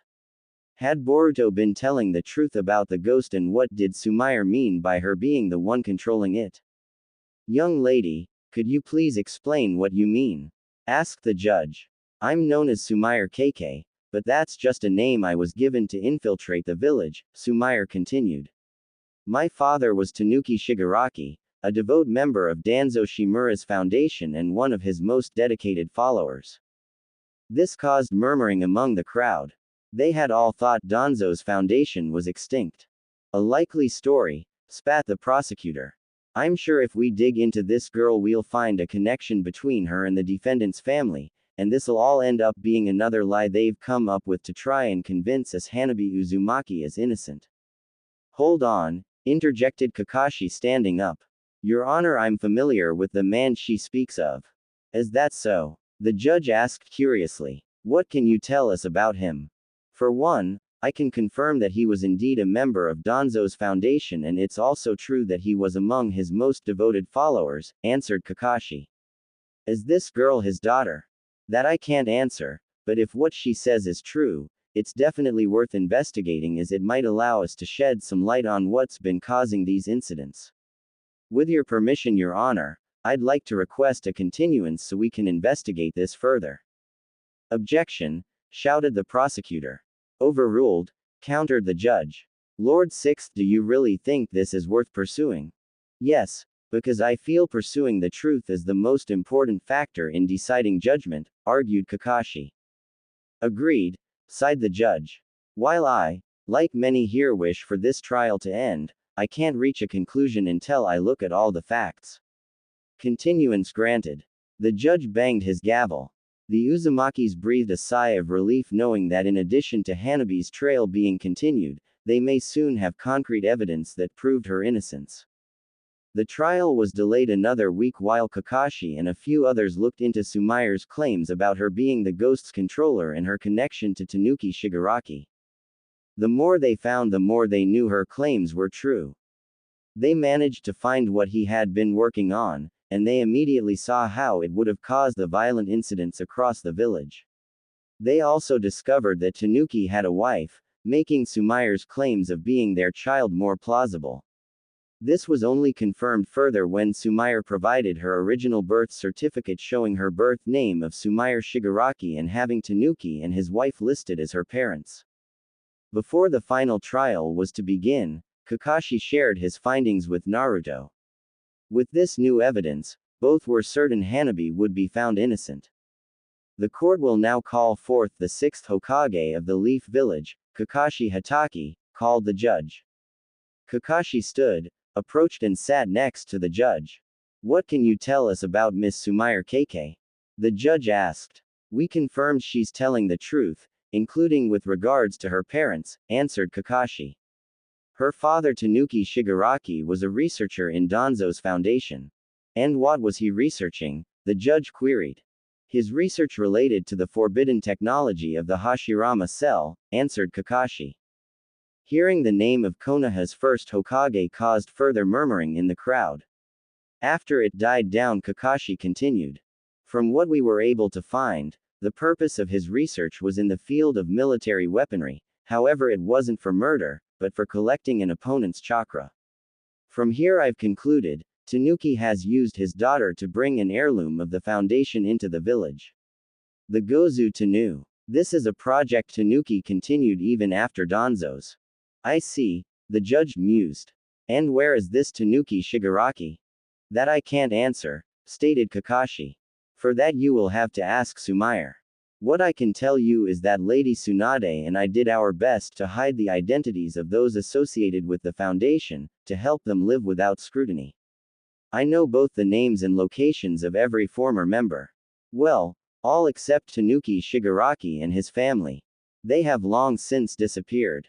Thank you, Lord Sixth, you may return to your seat, the judge ordered. But I still have a lot I can tell you about the Gozu Tanu, Kakashi argued. I'm sure you do, but right now, there's someone else I'd like to hear from, stated the judge. Kakashi knew who he was referring to. Yes, Your Honor. He returned to his seat. The court now calls for Sumire Keikei to the stand, the judge ordered. The doors opened on cue and Sumire was led inside by two guard shinobi. Because Sumire had confessed to being responsible for the incidents, she too had been put in holding and was being led to the front in handcuffs. Your Honor, I'd like to request the removal of her handcuffs, stated Kakashi. She's only a child and came out of her own free will. Furthermore, we have more than enough power to stop her if she decides to retaliate.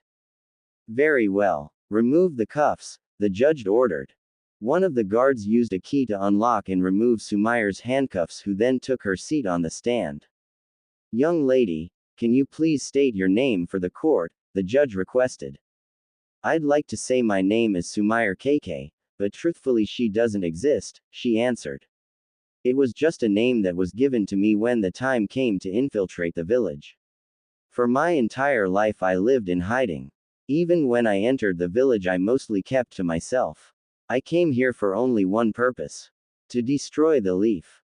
The room gasped. Interesting, and what made this your desire? The judge asked. To fulfill my father's dying wish, answered Sumire. Revenge is the only reason I exist.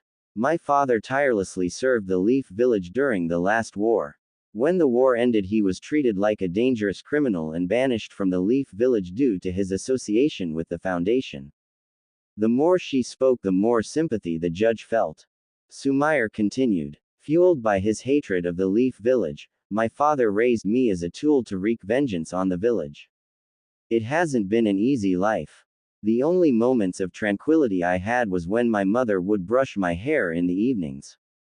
Unfortunately, she eventually died from fear and anxiety. I eventually forgot my mother's voice.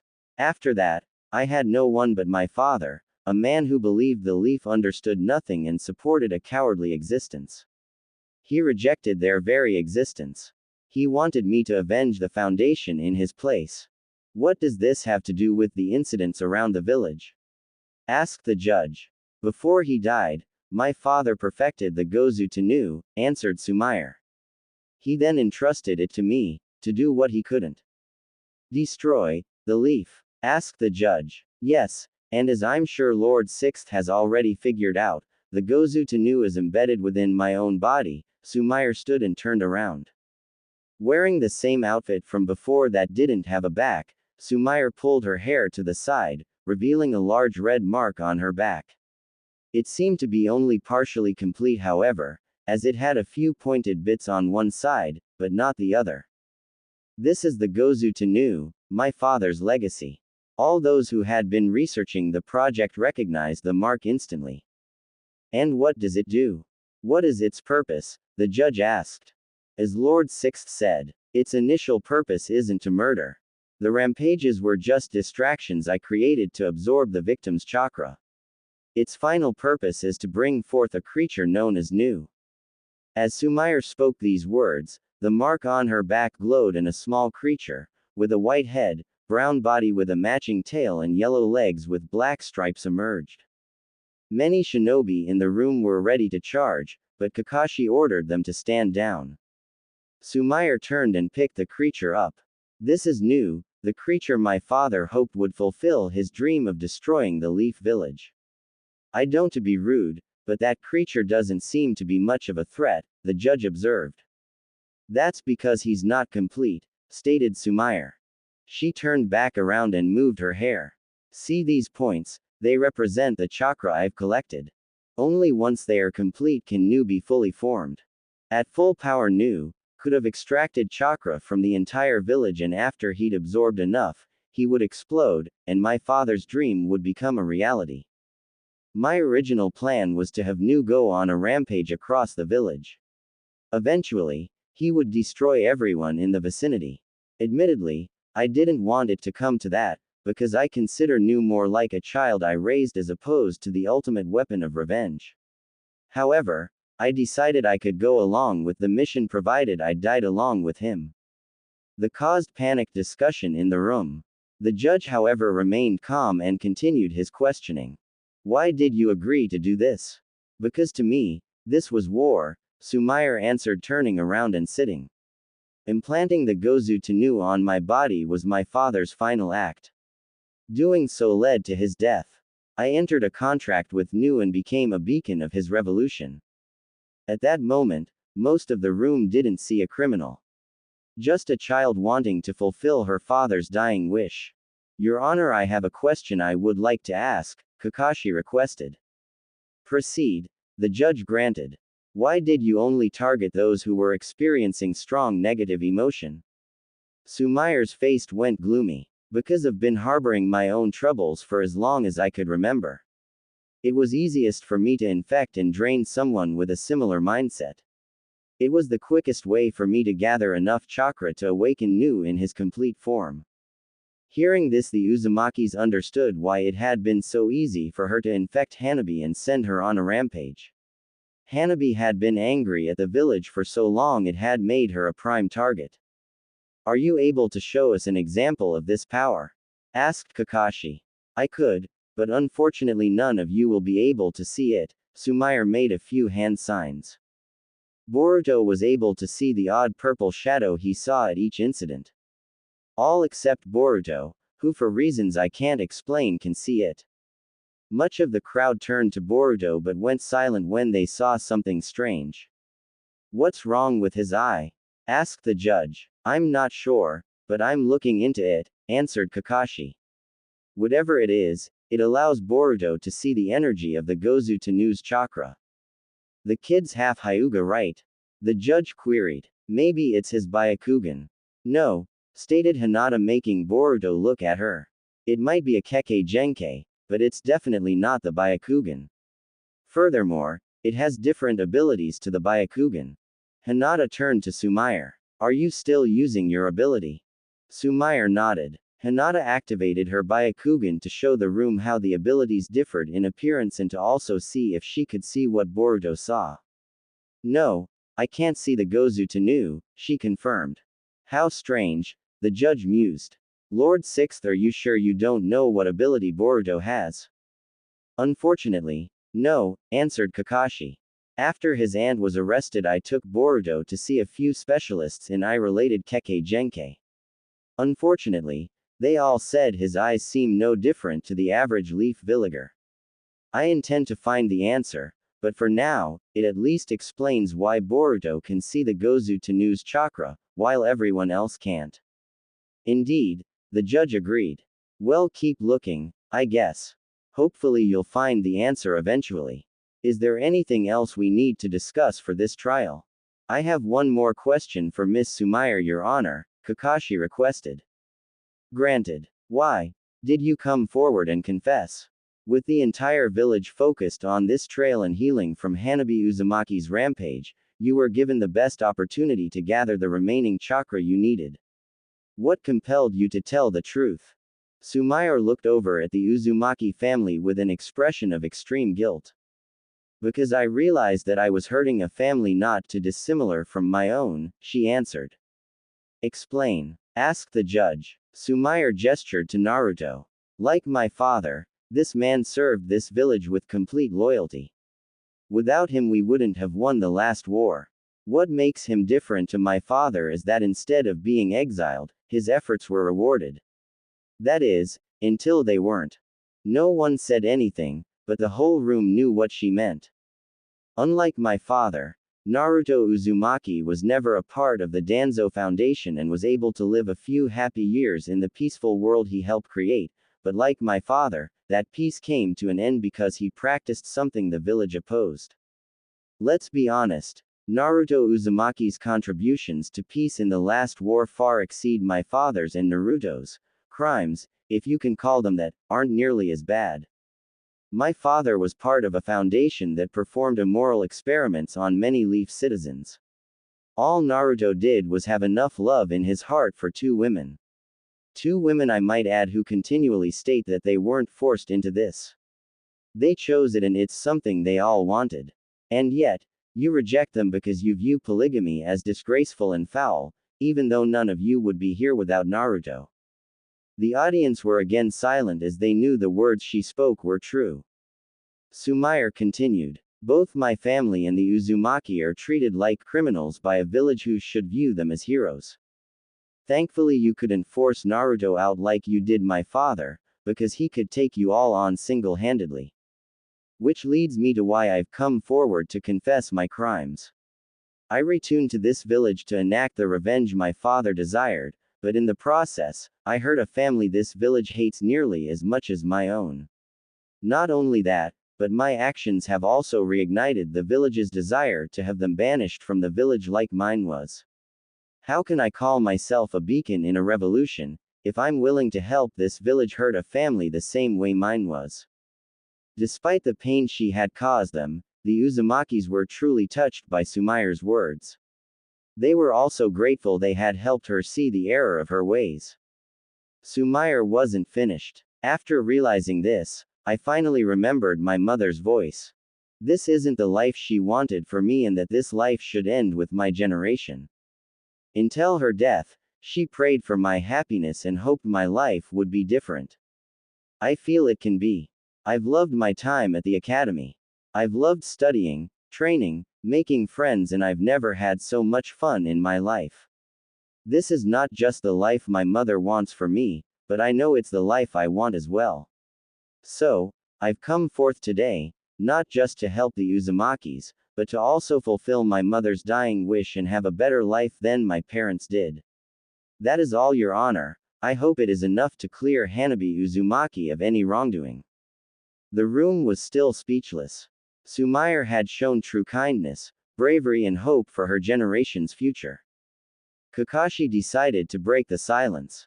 Your Honor, with your permission, I'd like to head to your chambers and show you the evidence we've gathered. Hopefully, it'll help you find the most lawful and just decision. Agreed. We'll call a recess for the next hour. While Lord Sixth and I look over the evidence, the judge banged his gavel. Things were looking up for the Uzumakis. They weren't out of trouble yet, but they were confident that the new evidence would save Hanabi from prison. Right now, Nitsuko wanted nothing more than to run into her mother's arms. Thankfully, Naruto and Hinata were able to convince her that she needed to wait for the judge to return and make his final decision. The hour passed by quickly and they were back in the courtroom to hear the judge's decision. The judge banged his gavel. Hanabi Uzumaki, please rise for sentencing. Hanabi stood and faced her fate head-on. In light of this new evidence and the testimonies from Lord Sixth and Sumire KK, I hereby find you not guilty on all charges, the judge declared, banging his gavel. The Uzumakis breathed a sigh of relief. Thankfully their dilemma was finally over. There were many in the crowd, however, who felt she was getting too easy. The police officers undid Hanabi's handcuff now that she was a free woman. As planned, Nitsuko ran into her mother's arms once the cuffs were gone. She buried her head in Hanabi's shoulders and cried harder than she ever had in her life. Hey, come on Nitsuko, I know you're happy I'm free, but you're a big girl and big girls don't cry, stated Hanabi, patting her daughter's head. Nitsuko said nothing as she continued to cry into her mother's shoulder. Hanabi decided her daughter had earned this, so she held her close and let tears fall from her face as well. In the distance, Hanabi saw the spirit of her mother Akane again, who seemed just as happy as she was to be holding Nitsuko in her arms. Akane nodded before disappearing. Naruto, Hinata and Boruto came over. Thank you for supporting me through this, cried Hanabi, hugging her daughter tightly. That's what good husbands do, Naruto chucked, hugging his wife and kissing her. Later that night, Boruto lay awake in a futon on the floor of his mother's former bedroom. His sister was sleeping in a futon next to him, while his parents slept in another room.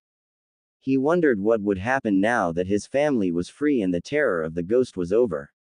Would they return to the academy, or would his parents continue to homeschool him and Nitsuko to avoid further scrutiny from the public? He then wondered if that would even allow them to become shinobi. Maybe Kakashi would allow them to take a special final exam that would allow them to graduate to the rank of genin. All Boruto knew was that his family's future had never felt more uncertain. What was truly keeping Boruto up, however, was his eye. Now that the incident of the ghost was over, would he ever experience his unknown Kekkei Genkei again, or would he go the rest of his life never knowing what it meant? Boruto placed a hand on his eye and asked himself the same question over and over again. What purpose does my eye serve? His thoughts were broken when a voice said, "Brother, are you awake?" Boruto turned to his side to see Nitsuko awake and staring at him. Yeah, I couldn't sleep. Well, after everything we've been through, we all have a lot to think about, stated Nitsuko. I guess, but you'd think now that it's all over we'd be able to sleep peacefully, argued Boruto. I guess, but can I confess something? Asked Nitsuko. Sure, said Boruto. I'm afraid to close my eyes, Nitsuko confessed. I'm afraid that if I close them, I'll wake up in that courtroom again and have to watch my mum go to prison. Boruto understood what she meant. Listen to me, that's not going to happen.